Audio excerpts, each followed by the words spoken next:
So now let's go ahead and cook, and welcome back to my channel, my beautiful people. So now we're going to get our tomato paste, which is made up of our tomatoes, bell peppers, pointed chili peppers, and garlic, ginger, whatever you like. Pop that spices and herbs in there. So now we're going to go ahead and wash our gizzard, yes, like the name of the rice states. Then we're going to add our peppers, blended peppers and onions. Add our garlic, grounded garlic, ginger.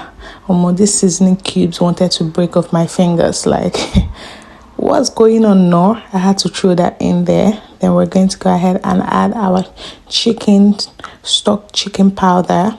Mix that in, pop that in. I added my thyme, curry, rosemary. Just putting the herbs and spices in there. Allow to cook. While that is cooking, we're going to go ahead and marinate our prawns. So yes, I'm using a bit of paprika and then no seasoning cubes because I love everything to be well seasoned to the T. Now the meat is done. Let's go ahead and fry it. So we're done with that part. In a pot, clean pot, add the oil you use to fry your gizzard. Yes, we're building up the flavors in here. Then go ahead and add the tomato paste of your choice.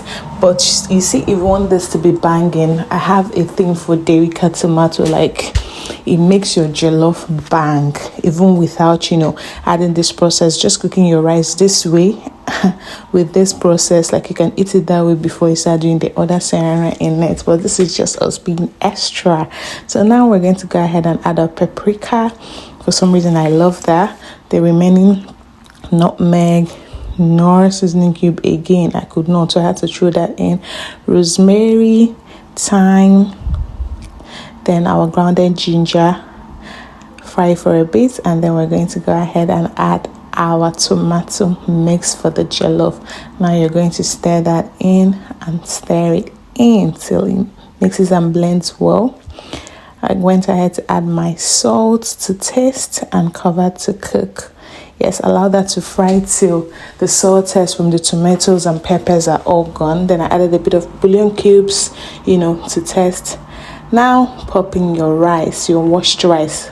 Like I said in my previous videos, I always soak my basmati rice in hot water and then wash it up before cooking. I do not parboil, but you can go ahead and parboil if you want to parboil yours. But this is just how I do mine, and it works for me because I do not like my rice to be soggy. But do what works for you. So yes, we're going to stir, turn, stir that, and mix that in. You see this process, like once you cook this and it's done, you can eat the rice this way. Yes, like it's okay for you to eat. Now we're going to go ahead and add our meat stock in there. Pour that in, mix your bowl with water, and pour that in as well. Don't want a drop to waste. Mix that in, and now you're going to test. Please always test for salt and the rest. I adjusted my seasonings, bouillon cubes, curry again, thyme, or whatnot, the nor cubes. Adjust your flavors, adjust your seasoning, salt to taste, because we added water and the rest, and then we'll cover to cook. So after 10 to 8 minutes, I just had to come stir that in because I'm cooking with a low heat. As you can see, the water and the jollof was not so much, so I don't get soggy rice. So yes, actually do that so the down part of the rice does not burn, but it will have this smokiness to it. So yeah, this is the last time, and as you can see, our rice is ready. Now if you want to eat this, you can go ahead and eat this because this is ready. But yes, we're taking it a step further. So in a frying pan with the same oil we used to fry the gizzard, pop in a bit of it in a frying pan. Then I added my shrimps, my marinated shrimps. Remember, I marinated it with paprika and seasoning cubes. Fry that for 2 to 3 minutes. Turn it to the other side, flip it over till it's done. Keep doing that for a while. Look at how the golden brown color it has. And then we're going to go ahead and add now we're going to go ahead and add a bit of curry, ginger, just for it to taste, and fry for like one more minute, and then we're going to add our green peas and bell peppers. Yes, pop that in, allow it to fry for a minute or two, till it gets infused with that oil and that flavor. And now we're going to add a bit of salt to taste. Always make sure you tested your rice previously before you're adding this. So because I didn't add so much salt and seasoning, then I'm just adjusting. And then this also needs to be flavorful as well, so that's why I'm adding a bit of spices and seasoning to it. So now we're going to go ahead and add our plantains, but I just wanted my plantains to be spiced. When you're eating something and then you bite something a bit sweet here and there, I didn't want it to overshadow the taste of the rice. Yes, so now also add your gizzard and allow it to fry. I fry for a minute or 2 minutes. I fried mine for 2 minutes because I wanted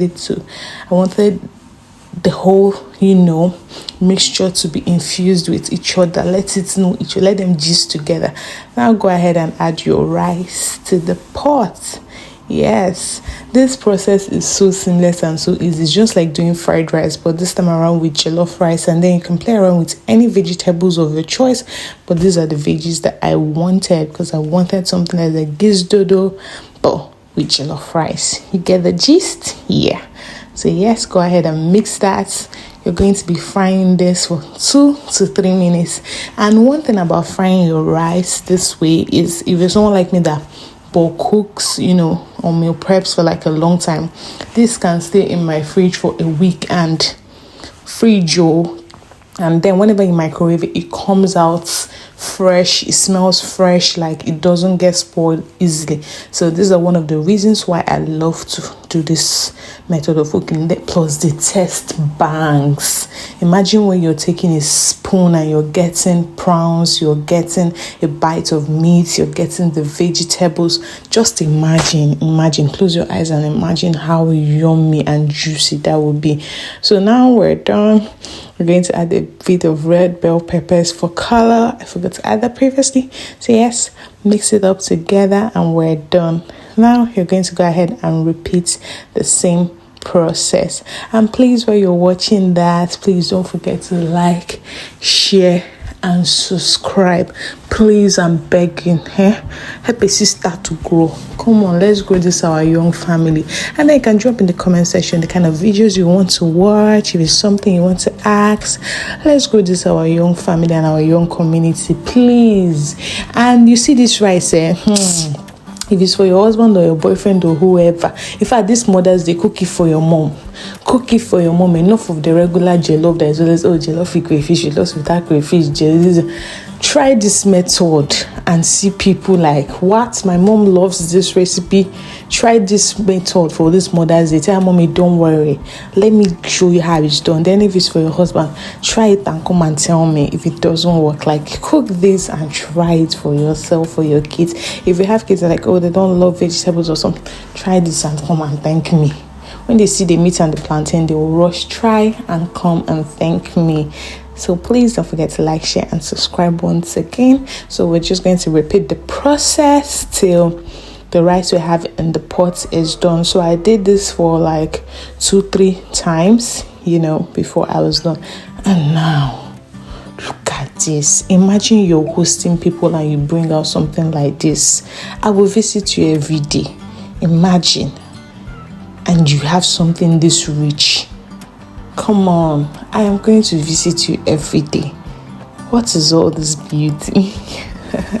So grab your plates, grab your spoons, and come and join me. And thank you so much for watching till the end. You guys are the real MVP. Yeah, so till my next one. See you. Bye.